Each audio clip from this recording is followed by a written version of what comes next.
የአላ ማስታወሻ ባለታሪክ አላፍራንክ ተርጓሚ አዶኒስ ተራኪ ዮሐንስ የዝናሽ ሳይ ምስልና ድምጽ ውደት ዮሐንስ ሙሉ ለገሰ ከኢዛና ትረካዎች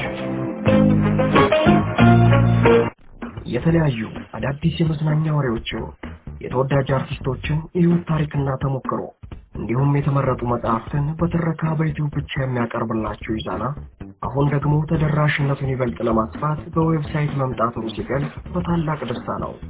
በድረገጻችን www.izanastudio.com ላይ ገብተው ያሻውትን ፈልገው ያጡ። አዳዲስ ሀገራዊ ዜናዎች በየሰዓቱና በየደቂቃው ይለጠፋሉ። ጥበብ ነክ መረጃዎችና ትኩስ የመዝናኛ ወሬዎች መዝናኛ የሚለውን ዘርፍ ሲጫኑ በየአይነቱ ይቀርባል። የህይወት ታሪክ የሚለውን ማውጫ ሲጫኑ በህይወት ዘመናቸው በየሙያቸው ስኬታማ የሆኑ በህይወት መስመራቸው ምሳሌ ሊሆኑ የሚችሉ አርቲስቶችን ጨምሮ የታላላቅ ኢትዮጵያውያንን ታሪክ ያገኛሉ። በምስልና ድምጽ እንዲሁም በጽሑፍ ተዘጋጅቷል። ትረካም ከፈለጉ በአንባቢያን ልብ ውስጥ ተቀብረው የቀሩ ተወዳጅና የረሴ መጽሐፍ በትረካ ተዘጋጅተው የትረካ አፍቃሪዎችን በመጠባበቅ ላይ ናቸው። ትረካ የሚለውን ማውጫ ሲጫኑ ፍቅር እስከ መቃብርን ጨምሮ ሌሎችም ታላላቅ መጽሐፍትን በትረካ ያገኛሉ። ፊልም ማየትስ ይፈልጋሉ? ፊልሞች የሚለው ማውጫ ላይ ሲጫኑ በውስጡ የኢትዮጵያ የህንድና የእንግሊዝኛ ፊልሞች የሚሉ አማራጮች ይመጣሉ። የኢትዮጵያ የሚለው ውስጥ የተመረጡ መታየት ያለባቸው የአማርኛ ፊልሞች ተመርጠው ተዘጋጅተዋል። የትኛውን ፊልም ላይ ብለው ሳይጨነቁ በሁሉም የፊልም ዘውጎች ከኮሜዲ እስከ ሰስፔንስ ድራማ ሁሉንም ያገኛሉ። ተዋንያን ዘርፍ ውስጥ ደግሞ ግሩም ኤርሚያስ፣ ሰላም ተስፋዬ፣ ሐናን ታሪክ፣ አለምሰገድ ተስፋዬና ሌሎችም ተወዳጅ የፊልም ተዋንያኖች የተወኑባቸውን ፊልሞች ርዕሳቸውን ማስታወስ ሳይጠበቅባቸው የትኛውን ፊልም ላይ ብለው ሳይጨነቁ የፈለጉትን ተዋናይ ስም ሲጫኑ አጠቃላይ የተወኑባቸውን ፊልሞች በሙሉ በአንድ ቦታ ተዘርዝረው ያገኛሉ። አማርጠው ይመልከቱ። እርስዎ ወደ ድረገጻችን www.izanastudio.com ጎራ ይበሉ እንጂ የሚታዩ የሚደመጡና የሚነበቡትን እኛ እናዘጋጃለን። ድረገጻችንን ለማግኘት ጉግል ላይ ሰርች ማድረግ ሳይጠበቅብዎ ኢዛና ላይ በሚለቀቁ የሁሉም ቪዲዮዎች ዲስክሪፕሽን ላይ ያገኛሉ። ሊንኩን በመጫን በቀጥታ ወደ ድረገጻችን መግባት ይችላሉ። ከዩቲዩብ እና ከዌብሳይታችን በተጨማሪ ሐሳብና አስተያየቶን ለመስጠትና ከኛም ጋር አብረው መስራትን ከፈለጉ ዲስክሪፕሽን ላይ ሊንኩን በመጫን በቴሌግራም ገጻችን ላይ ያገኙን። izanastudio.com በተገኘበት ይጎብኙ። ክፍል 14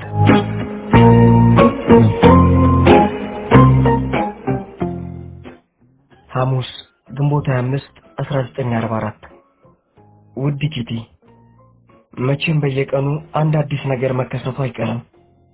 ዛሬ ጧት ያ ምግባችንን የሚያቀርብልን ባለ ግሮሰሪ በናዚዎች ተያዘ። ለምን አትይኝ? በቤት ውስጥ ሁለት አይሁዶችን ደብቆ እየቀለበ መሆኑ ስለተደረሰበት። እንዴት ያስደነገጠን ጉዳይ እንደሆነ አትጠይቂኝ። ወደ ምድራዊው ገሃነም ለሚወሰዱት ሁለት አይሁዶች ብቻ እንዳይመስልሽ አዘን ነው። ሆላንዳዊው ባለ ግሮሰሪም የሚጠብቀው ዕጣ ከአይሁዶቹ የተለየ አይሆንም። እንዳውም ባይብስ። ምክንያቱም እንደ አይሁዶቹ ወዲያውኑ የመገደል ዕድል አያገኝም። ሌሎች ሚስጥሮችን ያወጣል በሚል የቁም ሲኦሉን ካሳዩት በኋላ ነው ወደ እቶናቸው የሚወረውሩት። ዓለም ጥጣም ባሯ ጠፍቷል። የነበረው ሁሉ እንዳልነበረ እየሆነ ነው። ለምድር ለሰማይ የከበዱ ይባሉ የነበሩ ሰዎች በየጊዜው ወደ ማጎሪያ ጣቢያዎች፣ ወደ እስር ቤቶች፣ ወደ ብቸኛ የግዞት ቦታዎችና ወደማይታወቁ ስፍራዎች በገፍ እየተጋዙ ነው። እያንዳንዱ ሰው የሚወድቅበት ወጥመድ የተለያየ ነው። አንዱ ጥቁር ገበያ በሚባለው ነገር ላይ እጁን አስገብቷል ተብሎ ይያዛል።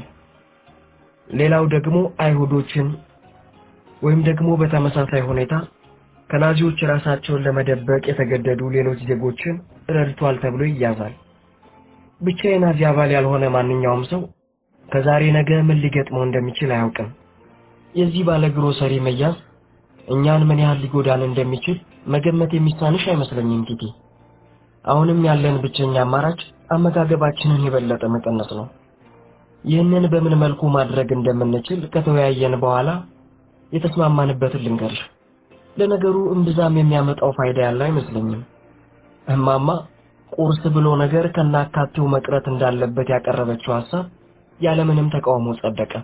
በተረፈ ምሳ ቁራሽ ዳቦ በመረቅ፣ ራት ቅቅል ድንች፣ ከተቻለ ደግሞ በሳምንት አንዴ ወይ ሁለቴ ጎመን አሊያም የተገኙ አይነት የቅጠላ ቅጠል ዘር። ከዚህ ውጪ ማሰብ በቁም የመቃዠት ያህል ነው። ረሃቢ ብሱኑ ሊፈነጭብን ነው ኪትዬ። ይሁን እንጂ ምንም ነገር በናዚዎች እጅ ከመውደቅ ይሻላል። ያንቺዋና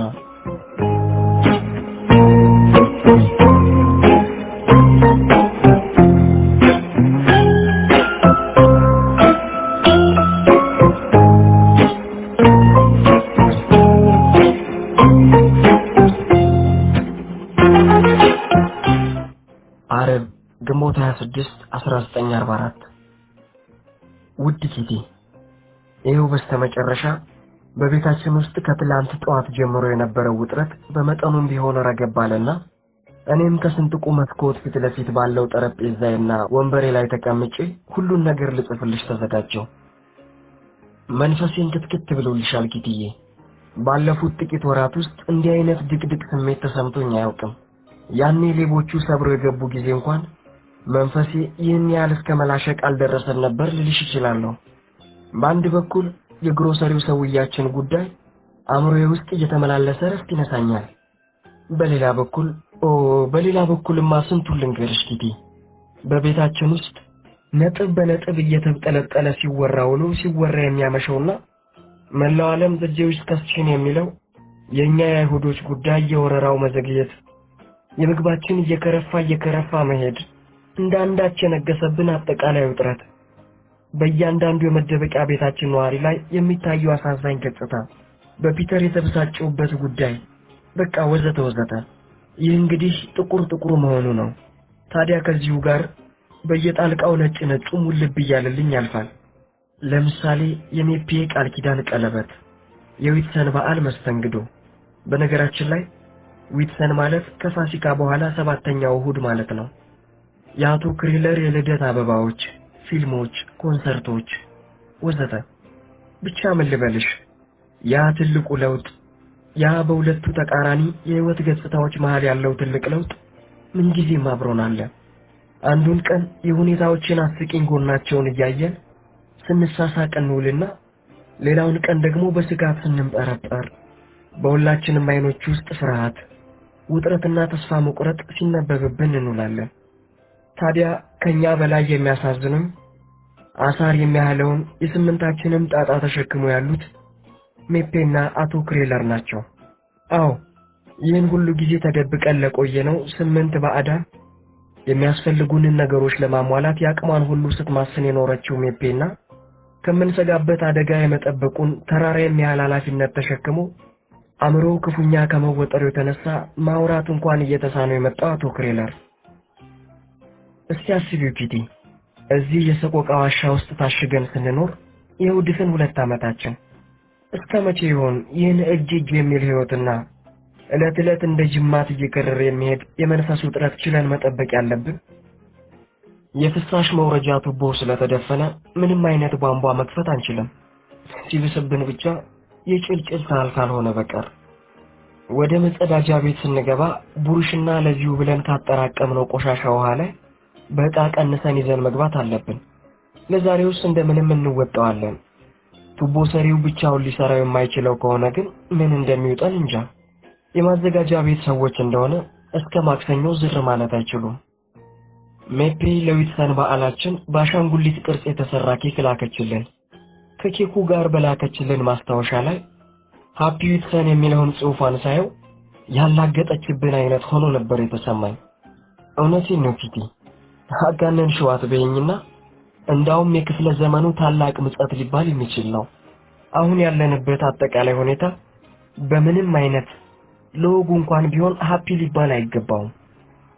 በባለ ግሮሰሪያችን ላይ የደረሰውን ያልታሰበ ክፉ ጣጣ ካወቀን በኋላ መንፈሳችን ይብሱኑ እየተናወጠ ነው። እዚያም የምትሰሚው የሚሉ ማስጠንቀቂያዎችን ብቻ ነው። የቤታችን ጸጥታ ከምን ጊዜውም በላይ ሊውጠን ደርሷል። የሰውየውን ቤት በኃይል ሰብረው የገቡትና ሁለቱን አይሁዶች ከሰውየው ጭምር ጎትተው አውጥተው ወደ መቀመቃቸው የጫኗቸው የናዚ ፖሊሶች ናቸው። ይህን ያደረጉት እኛም ላይ ሊሆን ይችል ነበር ማለት ነው። አይበለውና ተራችን ደርሶ በአንድ የተረገመ ቀን ይቅር ኪቲ፣ ይህን እንኳን ባልጽፈው ይሻላል። ይሁን እንጂ ዛሬ ቀኑን ሙሉ ከአእምሮዬ አልወጣልሽ ብሎ ሲያስጨንቀኝ ዋለ ጥያቄ ነው። እስከ ዛሬ ያሳለፍኩት ያ ሁሉ የጭንቀትና የፍርሃት ጊዜ እንደገና ፊቱን አዙሮ እያፈጠጠብኝ እያጉረጠረጠብኝ ነው ያለው። ዛሬ ማታ 2 ሰዓት ላይ ከታችኛው ቢሮ ውስጥ ወዳለው መጸዳጃ ቤት ብቻዬን መሄድ ነበረብኝ። ሌሎቹ ሁሉ ራዲዮኑን ከበው ወሬ እያዳመጡ ስለነበር ማንንም አብሮኝ እንዲሄድ መጠየቅ አልታየኝም። በዚህም ላይ የሌሎችን እርዳታ መሻቴ በእጅጉ ተፈታተነኝ። ደፋርና ቆራጥ መሆን ፈለግኩ። ግን እንዴት ከባድ መሰለሽ ኪትዬ። ምንጊዜም እዛ ሰፊና ጸጥ ያለ ቢሮ ውስጥ ብቻዬን ስሆንና ከበላይ የነሱ ንግግርና እንቅስቃሴ የሚፈጥረው በውል የማይለይ የታፈነ ድምፅ፣ ከበታቼ በጎዳናው የሚያልፉ መኪናዎች ከሚያሰሙት ሞተርና ጥሩምባ ጋር ተደባልቆ ሲሰማኝ ልገልጽልሽ የማልችለው አይነት ስጋት ይወረኛል። ከተለመደው የተለየ አይነት ስጋት ማለት ነው። አሁንም እዚህ ቦታ ሆኜ ስለ ሁኔታዎች ማሰብ ከጀመርኩ ሰውነቴን ከላይ እስከ ታች እንደማንቀጥቀጥ ስለሚያደርገኝ የመጣሁበትን ጉዳይ ቶሎ ጨርሼ ወደ ላይ መመለስ አለብኝ። ደግሜ ደጋግሜ ራሴን እየጠየቅኩት ያለሁት አንድ ነገር አለ። ቀድሞ ነገር ወደዚህ መደበቂያ ስፍራ ባንመጣ ምን ነበረበት? ይህን ሁሉ ጊዜ በዚህ ሁሉ ስቃይና መከራ ውስጥ ከማለፍ እንደ ሌሎች ወገኖቻችን ሁሉ ሞተን ብንገላገል አይሻለንም ነበር? በተለይ ደግሞ እነኚህን ደግ ረዳቶቻችንም ያለዳቸው እዚህ አደጋ ውስጥ ባልዘፈቅናቸው ነበር። ግን ደግሞ እንዲህ አይነት ሐሳቦች ከስንት አንዴ ውል በሚሉብን ጊዜ እንኳን ልንጋፈጣቸው አንፈልግም። ሆነ ብለን እናፈገፍጋለን። ምን ይደረግ ኪቲ? አሁንም ቢሆን ገና ህይወትን ማፍቀራችንን አላቆምንማ። አሁንም ገና ያንን የተፈጥሮን ምትሃታዊና ረቂቅ ድምፅ አልረሳነውማ። አሁንም ገና ስለ ሁሉም ነገር ተስፋ እናደርጋለና ሰዎች ነና። ኪቲ፣ ብቻ በቅርቡ አንድ ነገር በሆነ መጨረሻው ቶሎ በመጣ ግድያም ቢሆን ግድ ያለኝ እንዳይመስልሽ ኪቲ። ብቻ የሆነው ሆኖ መጨረሻችንን ቶሎ ባወቅ ነው። ምንም ቢሆን ከዚህ አይብትም። ያንቺ ዋና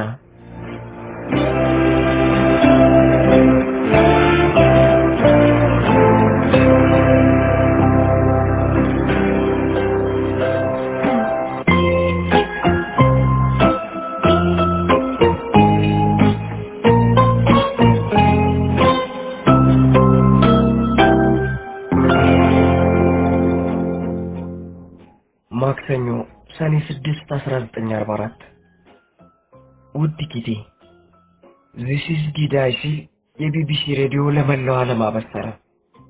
በእርግጥ This is ዲዳይ ወረራው የሚጀመርበት ቀን ማለት ነው። ማመን ትችያለሽ ኪቲዬ? ወረራው ሊጀመር ነው። ዛሬ ጠዋት 2 ሰዓት ላይ ነበር ቢቢሲ ይህንን ድንቅ ዜና ያስተላለፈው። ካሌስ፣ የሎኝ፣ ሄብርና ቸርበርግ ደካሌንስንም ጨምሮ በወረደባቸው የቦምብ ናዳ እንዳልነበሩ ሆነዋል ተባለ። በተጨማሪም ለጥንቃቄ ሲባል ጥቃቱ ከተጀመረበት ቦታ በ35 ኪሎ ሜትር ዙሪያ ለሚገኙ በናዚ ቁጥጥር ስር ለዋሉ ሀገሮች የማስጠንቀቂያ መልእክት ተላለፈ። እያንዳንዱ ነዋሪ ለሚደረገው ከባድ የቦምብ ድብደባ ራሱን ማዘጋጀትና በተጠንቀቅ መጠበቅ እንዳለበት የሚገልጽ መልእክት።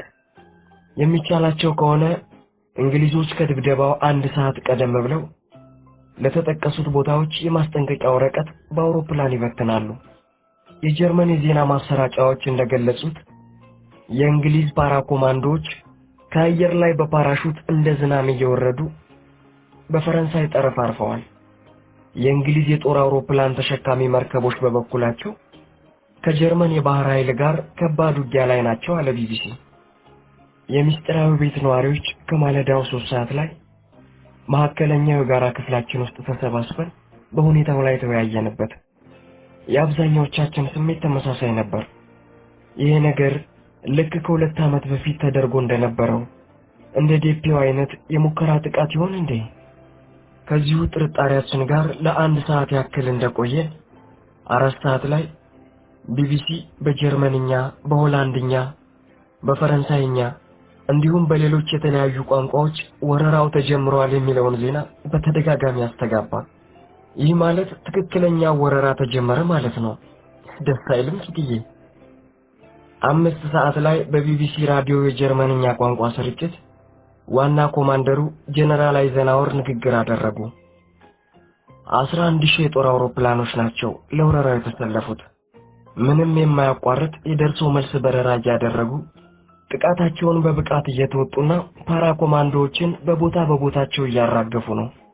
4,000 የጦር መርከቦች ደግሞ ጭነው ያመጧቸውን ወታደሮችና ቁሳቁሶች በቼርበርግና በሌሎቭር መሃል በማራገፍ ላይ ይገኛሉ። በጥምር የተንቀሳቀሱት የእንግሊዝና የአሜሪካ ወታደሮች የጦር ውጊያ ላይ ናቸው። አሉ የተባሉት ታላላቅ ሰዎች ንግግር አደረጉ። ጌርብራዲ የቤልጂየሙ ጠቅላይ ሚኒስትር፣ የኖርዌዩ ንጉስ አከን፣ የፈረንሳዩ ደጎል፣ የእንግላንዱ ንጉስ፣ በመጨረሻም ታላቁ ዊንስተን ቸርችል። ታላቅ መጨናነቅና መረባበሽ በሚስጥራዊ ቤት። ይህን ሁሉ ጊዜ ከመጠን ባለፈ ናፍቆት ሲጠብቅ የኖረውና ያ ብዙ የተባለለት ግን ደግሞ አጓጊነቱ ከሚገባው በላይ ገዝፎ የልጆች ተረት እየመሰለ የመጣው ነፃ መውጣት ብሎ ነገር እውን የሚሆንበት ጊዜ በእርግጥ ይመጣ ይሆን? በእርግጥ ነፃነታችንን በዚሁ ዓመት በ1944 ልናገኘው እንችል ይሆን? አሁንም በእርግጠኝነት የምናውቀው ነገር የለንም። ይሁን እንጂ ቢያንስ ከውስጣችን እየደረቀ የነበረው ተስፋችን እንደገና ማቆጥቆጥና መለምለም ጀምሯል። በአዲስ መንፈስ እየተሞላንና ዳግም የመንፈስ ጽናትን እያገኘን ነው። ከመቼውም በላይ ጥርሳችንን ነክሰን በትዕግስትና በእርጋታ መጠበቅ ያለብንም አሁን ነው። ኦ ኪትዬ፣ በወረራው ከምንም በላይ የተደሰትኩበት ጉዳይ ምን መሰለሽ? ለመጀመሪያ ጊዜ ወዳጆች እየቀረቡን መሆኑ ስለሚሰማኝ። ለዚህ ሁሉ ጊዜ በእነዚያ የምድር ጉዶችና አረመኔዎቹ ጀርመኖች እጅ ስንማቅቅ ነው የኖርነው። እያንዳንዷን ቅጽበት የቢላቸው ስለት ጉሮሯችን ላይ እየተሰማን ነው ያሳለፍናት። ታዲያ የወዳጆችን መምጣትና የነፃ መውጫ ጊዜያችንን መቃረብ ከማሰብ የበለጠ የሚያጽናናስ ሆነ የሚያረጋጋ ነገር ምን ይኖራል? ከዚህ በኋላ ጉዳዩ የኛ አይሁዶች አይደለም፣ ይልቅም የሆላንድና የተቀሩት በናዚ ቁጥጥር ስር ያሉ የአውሮፓ ሀገሮች ሁሉ ነው። እንግዲህ ምናልባት በመስከረም ወይ በጥቅምት ወደ ትምህርት ቤቴ መመለስ እችል ይሆናል። የማርጎትም ግምት ይሄው ነው። በተረፈ ቻው ኪትዬ፣ በሚቻለኝ ሁሉ ወረራውን በተመለከተ የሚሰራጩትን ዋና ዋና ዜናዎች ሁሉ በየጊዜው ላሳውቅሽ እሞክራለሁ። ያንቺ ዋና።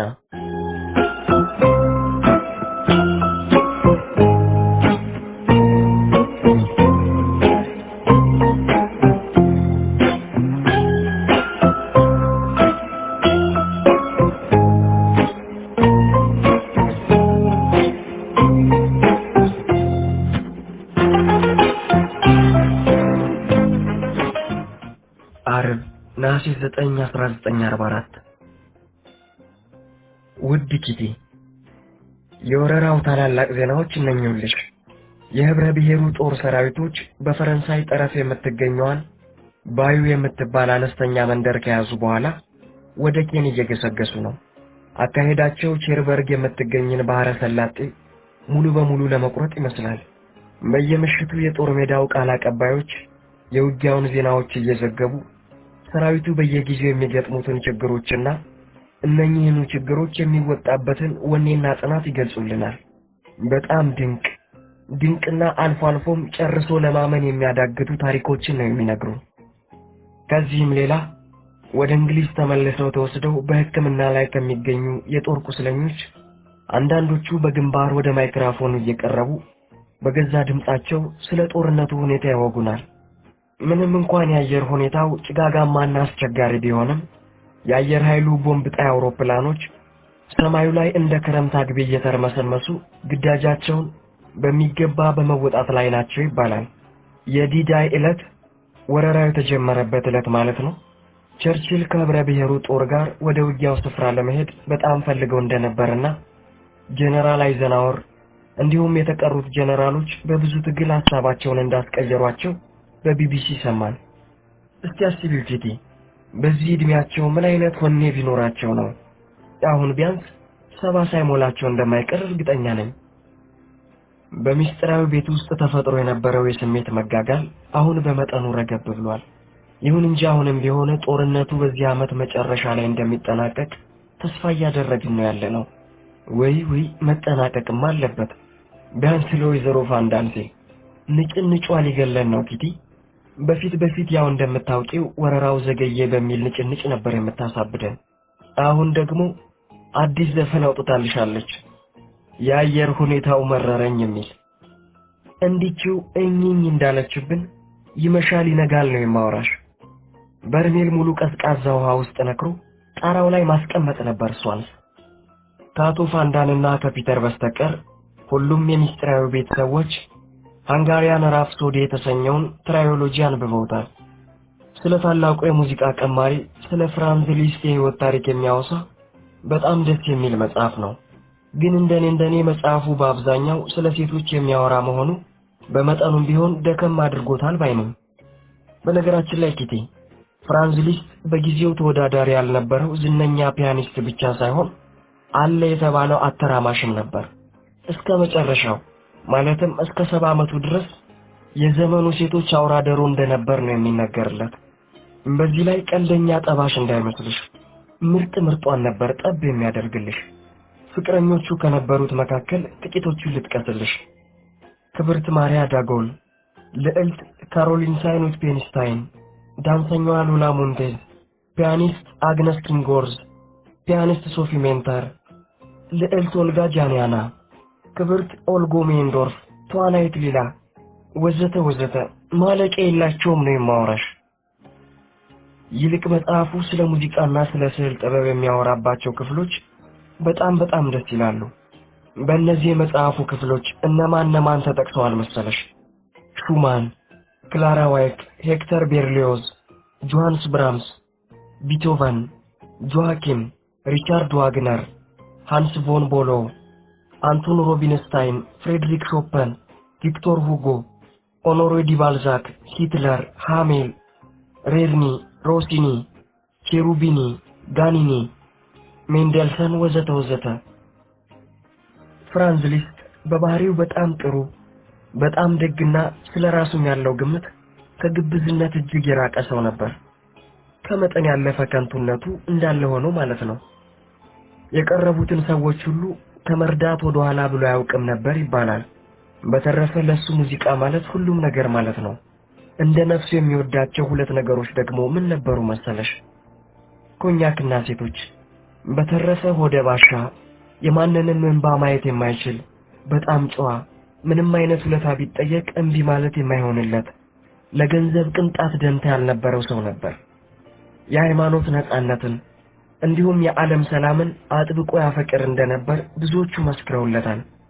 ዋው ፍራንዝ ሊስት ያንቺዋና።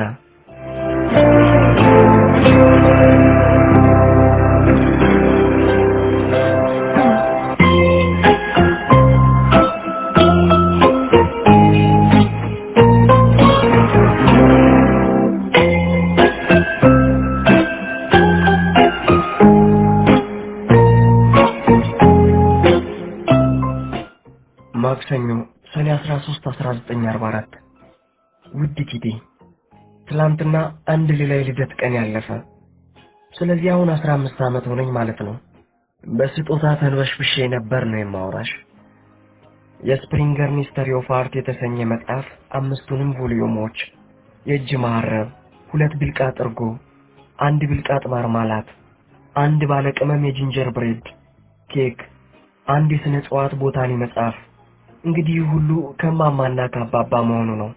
ከዛ ሳትኝም ከዛማ 2 ሸዋሊያ ከማርጎት፣ 1 መጽሐፍ ከፋንዳኖች፣ 1 ፓኬት ሽምብራ ከአቶ ዱሴል ከገዛ ድርሻው ላይ ማለት ነው። ከረሜላዎችና ደብተሮች ከሜፔ። ከሁሉም በላይ የተደሰትኩበትን ማሪያ ቴሬዛ የተሰኘ መጽሐፍና 3 ቁርጥ ባለሙሉ ክሬም ቺዝ ከአቶ ክሬለር፣ እንዲሁም በጣም የሚያምር የአበባ ቅስ ከፒተር። ምን ትፈልጊያለሽ ታዲያ? ከዚህ በላይ መንመሽመሽ አለ? ምስኪን ፒተር ከሁላችንም የተሻለ ስጦታ ሊያበረክትልኝ ያልጣረው ጥረት ያለ እንዳይመስልሽ። አልሆንልህ አለው እንጂ። ምንም እንኳን የአየር ሁኔታው በጣም መጥፎና አስቸጋሪ ቢሆንም ቁጥር ስፍር የሌላቸው አውሎ ነፋሶች፣ ያለማቋረጥ የሚወርደው ዶፍ፣ ባህረ ውቅያኖሱን እያናወጡ ያለው ኃይለኛ ማዕበል ወዘተ ጨርሶ የሚያላውስ ባይመስልም እድሜ ለህብረ ብሔሩ ጦር ሰራዊቶች የማይበገር ጽናት ይሆንና አሁንም ስለወረራው እጅግ በጣም ጥሩ ዜናዎች እየደረሱ ነው። ትላንትና ቸርችል፣ ስማት፣ አይዘናወርና አርኖልድ በጦሩ ድል አድራጊነት ነፃ የወጡትን የፈረንሳይ መንደሮች ጎበኙ። ጠረፉን በከባድ መሳሪያ ይደበድቡ ከነበሩት ባለ ቶርፒዶ መርከቦች በአንዱ ውስጥ ከነበሩ ተሳፋሪዎች አንዱ ቸርችል ነበር። ይህ ቸርችል የሚባል ሰው እንደ ብዙዎቹ ጀግና ወንዶች ሁሉ ፍርሃት ምን እንደሆነ የሚያውቅ አይመስልም። እንዴት የሚያስቀናኝ ሰው መሰለሽ! በእርግጥ እነዚህ ዜናዎች እዛ ውጪ ላለው ህዝብ ምን አይነት ስሜት እንደሚሰጡት ለመገመት እዚህ ውስጥ ላለነው ሰዎች ይቸግረናል። ይሁን እንጂ ከሚገባው በላይ ሲያንጎላጁ የከረሙት ፈዛዛ እንግሊዞች በስተመጨረሻው እጅጋቸውን ሰብሰብ አድርገው አንድ ነገር ለማድረግ በመብቃታቸው ህዝቦች እንደተደሰቱ ምንም ጥርጥር የለውም። አሁን ነገሩ ሁሉ የተገላቢጦሽ ሆኗል። እናም በእንግሊዞች ላይ ንቀታቸውን ሲያሳዩ ኢንግላንድን በመድረ ሽማግሌ የምትመራ ሀገር እያሉ ሲያላግጡባት የቆዩ፣ በአንድ በኩል ጀርመኖችን እንደ አንዳች እየጠሉ በሌላ በኩል ደግሞ እንግሊዞችን ብኩኖች በሚል ቅጽል ስም ሲጠሯቸው የቆዩ ማናቸውም ሆላንዳውያን አሁን መሬት ተከፍቶ በዋጠን አይነት ኩምሽሽ ብለዋል። የታባታቸው እንኳንም የእጃቸውን አገኙ። ቢያንስ ከዚህ በኋላ በዚህ ጮማ በደፈነው አእምሯቸው የመጣላቸውን ሁሉ እንዳሻቸው ከመንዛታቸው በፊት ሁለቴ ማሰብ ጀምሩ ይሆናል። ያልነገርኩሽ ነገር ኪትዬ፣ ከሁለት ወራት በላይ ለሚሆን ጊዜ ፔሬድ ተቋርጦብኝ ነበር። ይመስገን ነው ባለፈው ቅዳሜ እንደገና መጣልኝ። ይገርምሻል፣ ይሄ ነገር ምንም ደስ የማያሰኝና የማይመች እንዳልሆነ ሁሉ የቀረብኝ ጊዜ እንዴት እንደጨነቀኝና አሁን ተመልሶ ሲመጣልኝ እንዴት ደስ እንዳለኝ አትጠይቂኝ። ያንቺ ዋና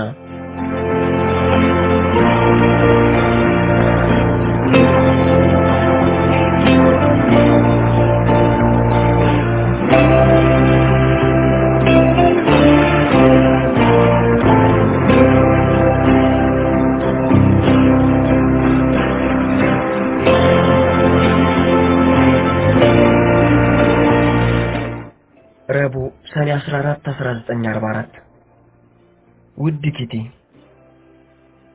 የአንጎሌ ጓዳ ጎድጓዳው ስፍር ቁጥር በሌላቸው ምኞቶች፣ ማለቂያ በሌላቸው ሐሳቦች፣ ከሚስጥራዊ ቤተሰቦች በየግማሽ ሰዓቱ በሚሰነዘሩብኝ ክሶችና ዘለፋዎች ተወጥሯል። በምንም አይነት እነዚህ ሰዎች የሚያስቡትን ያህል ግብዝና ጉረኛ እንዳልሆንኩ እርግጠኛ ነኝ። እያንዳንዷን ስህተቴን፣ እያንዳንዷን እንከኔን ማንም ከሚያውቃት በላይ አውቃታለሁ። ለውጡ ያለው የቱ ጋር መሰለሽ ኪቲ? ችግር እንዳለብኝ ብቻ ሳይሆን የማውቀው ራሴን ማሻሻል እንደምፈልግ፣ መፈለግ ብቻ ሳይሆን በእርግጠኝነት እንደማሻሽል፣ እስካሁንም እጅግ ብዙ እንዳሻሻልኩ ጭምር አውቃለሁ። ታዲያ ለምንድን ነው እያልኩ ብዙ ጊዜ ራሴን እጠይቃለሁ። ለምንድን ነው ሁሉም የሚስጥራዊው ቤተሰብ ከሚገባው በላይ ፈጣጣና ሁሉን አዋቂ አድርጎ የሚያስበኝ? አሁን ማን ይሞት እኔ ሁሉን አዋቂ ነኝ የምል ሰው ነኝ?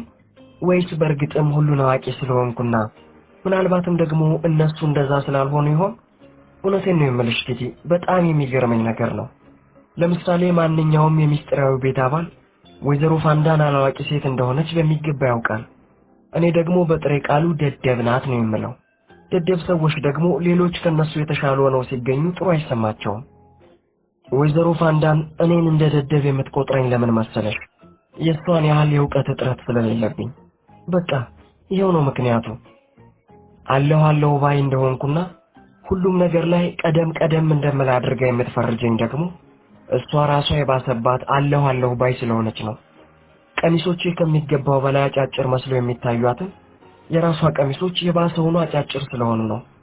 እና ሁሉን አዋቂ ነኝ የምል ጉረኛ የምመስላትም እሷ ራሷ ምንም በማታውቀው ጉዳይ ሁሉ ጥልቅ የምትልና ሌሎቹን አላስወራ አላስተነፍስ አላሲዝ በማለት መድረኩን ለብቻዋ ለመቆጣጠር የምትፈልግ ከኔ 10 እጅ ባሰባት ሁሉን አዋቂ ስለሆነች ነው። የሆነ ሆኖ አንድ በጣም የምወደው አባባል አለ። እሳት በሌለበት ጭስ ሊኖር አይችልም። እናም ሁሉን አዋቂነቴን ሙሉ በሙሉ ለመካድ አልደፍርም። እኔን በተመለከተ ዋናውና ፈታኙ ነገር ማንም ሰው ሊያረመኝም ሆነ ሊኮንነኝ ከሚችለው በላይ ራሴን የማረም የምኮንንና ከዚያም አልፌ ራሴን ሙልጭ አድርጌ የምሳደብ መሆኔ ነው። እውነታው ይህ ሆኖ ሳለ እማማ ልምከርሽ ብላ ማለቂያ የሌለው አቡነ ዘበሰማያቷን ስታነበንብብኝ ምን ሊሰማኝ እንደሚችል ገምጪው። ከቁጥጥሬ ውጭ ሆናለሁ፣ እጮህባታለሁ። ትክክል ሆና ሳለች እንኳን ሆነ ብዬ እቃወማታለሁ፣ አስቀይማታለሁ። ከዛ እኔን ማንም ሰው አይገነዘበኝም ወደሚለው የተለመደ መጠለያዬ ተመልሼ እገባለሁ። እውነቴን ነው የምልሽ ኪቲ፣ ይህ እኔን ማንም ሰው አይረዳኝም የሚለው ሐረግ ዳግም ላይ ወጣ አይነት ነው አንጎሌ ውስጥ ተተብትቦ የሚገኘው። የጅል ፈሊጥ እንደሆነ አውቃለሁ። ይሁን እንጂ ቢያንስ በተወሰነ ደረጃ እውነትነት አለው። አንዳንድ ጊዜ ራሴን ከመጠን በላይ ከመውቀሴና ከመኮነኔ የተነሳ እንደገና ዞሬ የሚያጽናናኝ ሰው እስከመሻት ደርሳለሁ። አዎ ኪቲ፣ ጥሩ ምክር ሊሰጠኝ የሚችል ትክክለኛ ማንነቴን ማውጣት እችል ዘንድ ሊረዳኝ የሚችል ሰው ባገኘሁ ብዬ ያልተመኘሁበት ጊዜ የለም። ግን ምን ታደርጊዋለሽ? እስካሁን ማንንም ማግኘት አልቻልኩም። ይህንን ስል ወዲያውኑ የሚመጣልሽ ጥያቄ ፒተርስ የሚል እንደሆነ ገምታለሁ አይደል ኪትዬ? ይኸውልሽ ነገሩ እንዲህ ነው። ፒተር የሚያፈቅረኝ እንደ ፍቅረኛ ሳይሆን እንደ ጓደኛ ነው። ግን ደግሞ በጣም እንደሚወደኝና ይኸው ፍቅሩን በየቀኑ እያደገ እንዳለ አውቃለሁ። ግን ሁለታችንንም ወደ ኋላ አንቆ ያዘን አንድ ምስጢራዊ ነገር አለ። ምንድነው ብለሽ ግን እንዳትጠይቂ። ምክንያቱም እኔ ራሴ ገና ልፈታው ያልቻልኩት እንቆቅልሽ ነው። አንዳንዴ ለዚህ ልጅ ያለኝን ፍቅርና ናፍቆት እንዲሁ ያጋነንኩት ይሆን እንዴ የሚል ጥያቄ ውስጥ ገባለሁ። ግን ደግሞ ነገሩ እንደዛ እንዳልሆነ እርግጠኛ ነኝ። ምክንያቱም ለሁለት ቀን እንኳን ወደ ክፍሉ ሳልሄድ ከቀረው የምሆነውን ነው የሚያሳጣኝ። ከመቼውም በላይ በናፍቆቱ ቅጥል እላለሁ። ፒተር በጣም ጥሩና የሚወደድ ልጅ መሆኑ ምንም የሚያጠያይቅ አይደለም። ያም ሆኖ ብዙ የማልወድለት ነገሮች እንዳሉትም ልክድ አልችልም።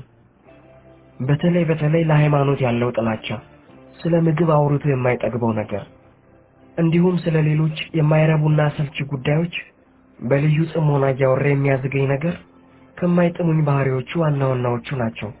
የሆነ ሆኖ አሁን እንደ በፊቱ ልንጨቃጨቅም ሆነ ልንጣላ እንደማንችል ሙሉ እምነት አለኝ። ምክንያቱም ይህ እንዳይሆን ቀጥተኛና ግልጽ ስምምነት አድርገናል። ስምምነቱን ላለማፍረስም ቃል ተገባብተናል። ፒተር ሰላም ወዳድ ሰው ነው። ከዚህም በላይ በጣም ትዕግስተኛና ስለማንኛውም ነገር በቀላሉ የምታሳምኘው አይነት ሰው ነው። በተለይ እኔን ምን ያህል እንደሚታገሰኝ ልነግርሽ አልችልም። ያሻኝን ብለው ከፍቶ አይከፋውም። እናቱ እንኳን ደፍራ የማትለውን ደፈርም ካለችው ሊጣላት የሚችልበትን ነገር እኔ እንደዘበት ልለው እችላለሁ። ግን ታዲያ ለምንድነው ውስጣዊ ማንነቱን ለራሱ ብቻ ከልሎ የሚኖረው? ለምንድነው እኔ እዛ ድረስ መግባት የማይፈቀድልኝ? በእርግጥ ፒተር ከኔም በላይ ዘግቶ የሚኖር ልጅ እንደሆነ አውቃለሁ። ግን ደግሞ ከገዛ ህይወት ልምዱም እንዳየሁት አንድ ሰው የቱንም ያህል ዘግቶ የሚኖር ቢሆን በአንድም ይሁን ወይ በሌላ ጊዜ የሆዱን የሚያወራለት፣ የልቡን ምስጢር የሚጋራለት፣ ጭንቀቱን የሚተነፍስለት ቢያንስ አንዱነኛ ወዳጅ መሻቱ የማይቀር ሀቅ መሆኑንም አውቃለሁ። እኔም ፒተርም ዋናውን ህይወት ነክ ምርምር ያካሄድንባቸውን ዓመታት ያሳለፍነው በዚሁ በሚስጥራዊ ቤት ውስጥ ነው ማለት ይቻላል። በየጊዜው ስለወደፊቱ ስላለፈውና ስለሚመጣውም ጊዜ በስፋት እንወያያለን። ይሁን እንጂ ያው እንደነገርኩሽ አሁንም ቢሆን ዋናውን ነገር እንዳላገኘሁት ነው የሚሰማኝ። ታዲያ የምልሽ ዋናው ነገር ግን ፒተር ጋር እንዳለ በደንብ አውቃለሁ። ያንቺዋና